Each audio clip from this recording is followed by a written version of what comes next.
Hello and welcome to the Engerati studio. I'm Rose Bundock and I'm joined now by two gentlemen from Honeywell, Nitin Kulkarni, President Smart Energy, and Robert Tupker, Vice President and General Manager for EMEA at Smart Energy Honeywell. Thank you for joining me. I understand Honeywell has a story to tell about your Smart Energy division, and I wonder if you could begin by explaining a little bit. Sure, Rose. First of all, thank you for inviting us. Appreciate it.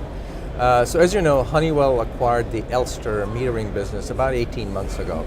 So we're about 18 months into the acquisition of this business and integration of this business. The main reason why Honeywell was interested in entering the space is that, as you know, Honeywell is involved in many connected enterprises, from our aerospace business where we offer products for connected aircraft, to homes and buildings where we have been known for many, many years through our thermostats and security and fire products, to connected factories and connected workers through the petrochemical and pharmaceutical industries.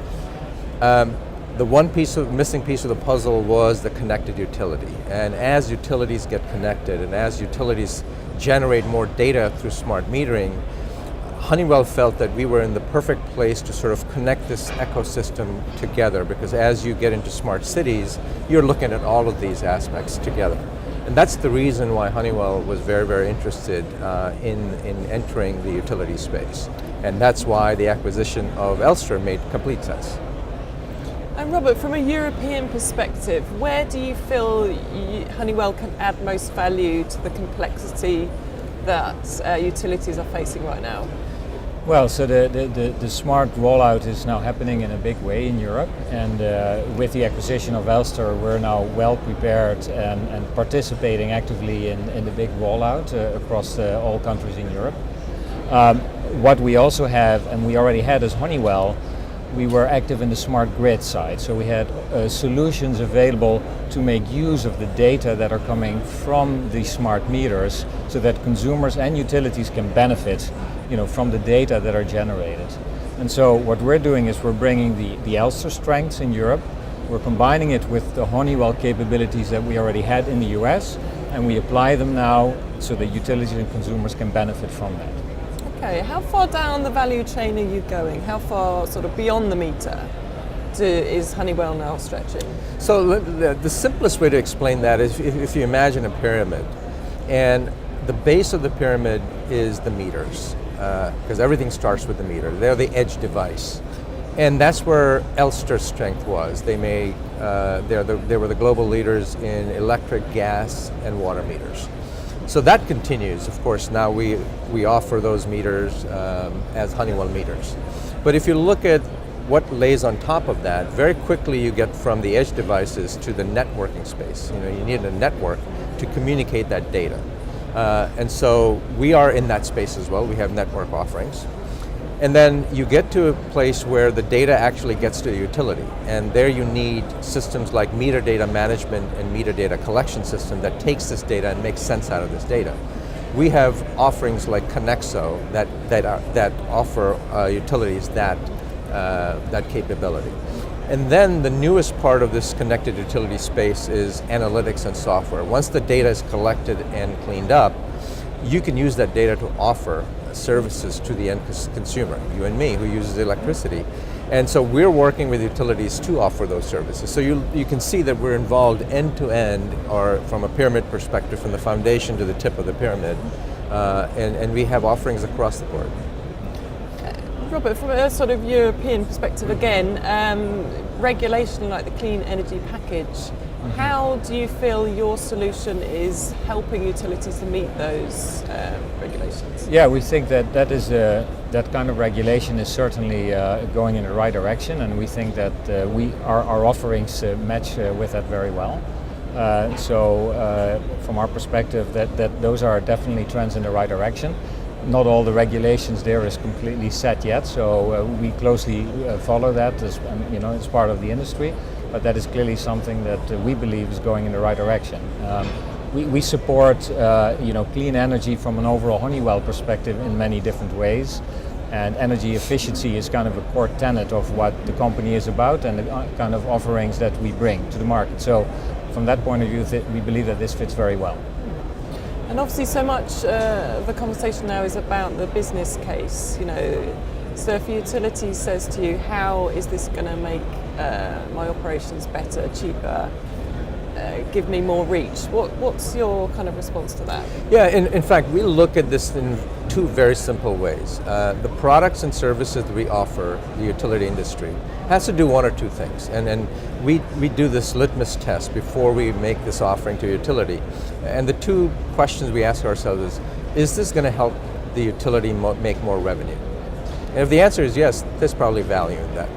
And the second question is this going to help the utility reduce their cost and become more efficient? And if the answer is yes, there's probably value in that. So all of the offerings that we have has to fall into one of those two spaces, and mostly it does.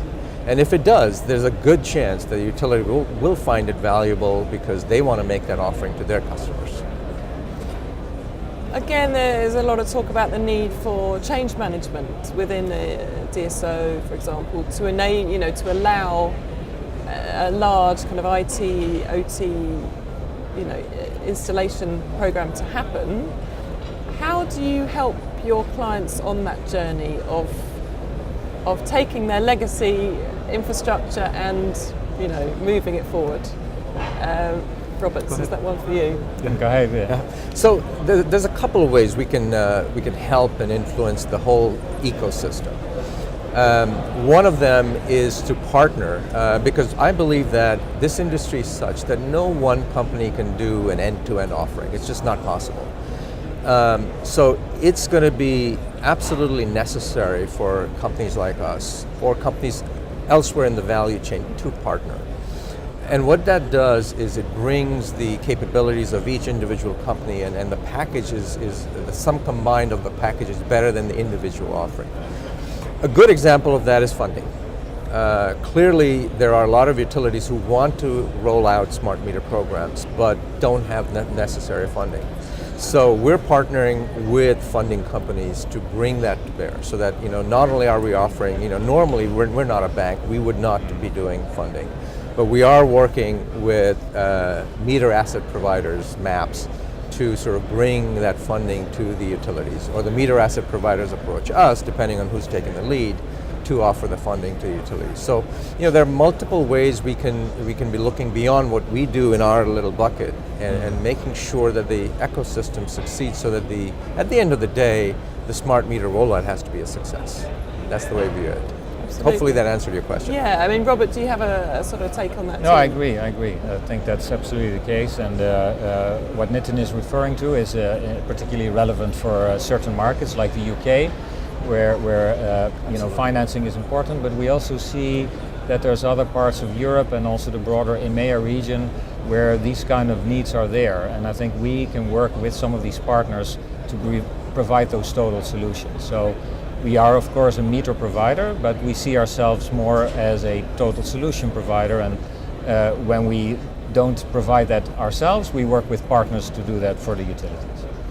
And what about use cases? I mean, you touched on a couple, but you know, you deploy the technology. Yeah. What kind of use cases are getting you guys excited and the utilities excited? What potentially? Let me talk about a few. So, as I said, we obviously provide the hardware, the edge device, which is the smart meters. But very quickly, we're focusing on analytics and software. And a couple of examples, we've just recently unveiled a UAV program where these UAVs are used for asset management. So you can fly these drones. You know, obviously Honeywell is an aerospace company. We have expertise in drones. So we're using expertise from other parts of the company, in this case aerospace, to deploy these drones for asset management, especially when there is natural disasters. We can deploy these drones for inspection of utility poles, inspection of the utility wires, and not only that, but we can also do predictive maintenance. So we have algorithms where these drones could be on a regular basis looking at utility poles, and through predictive analytics that we use in aerospace all the time, be able to predict when something is going to reach failure. So that's a case that's pretty exciting for us. The other one is what we call non-technical loss, which is theft of electricity. That's a huge issue, and you'd be surprised it's not only a huge issue in developing countries, in emerging countries, but also developed markets like the US and many European countries. And we're deploying algorithms and offerings for utilities to be able to detect theft of electricity. To predict with a high degree of confidence that a theft is occurring, and then to offer products to prevent the theft from happening in the first place. So these are some of the use cases or examples where I think I'm excited, because not only are we talking about meters, but we're talking about value-added services. That the utilities, going back to the question I asked, is it going to make utilities more money? Is it going to help them save costs? The answer is yes.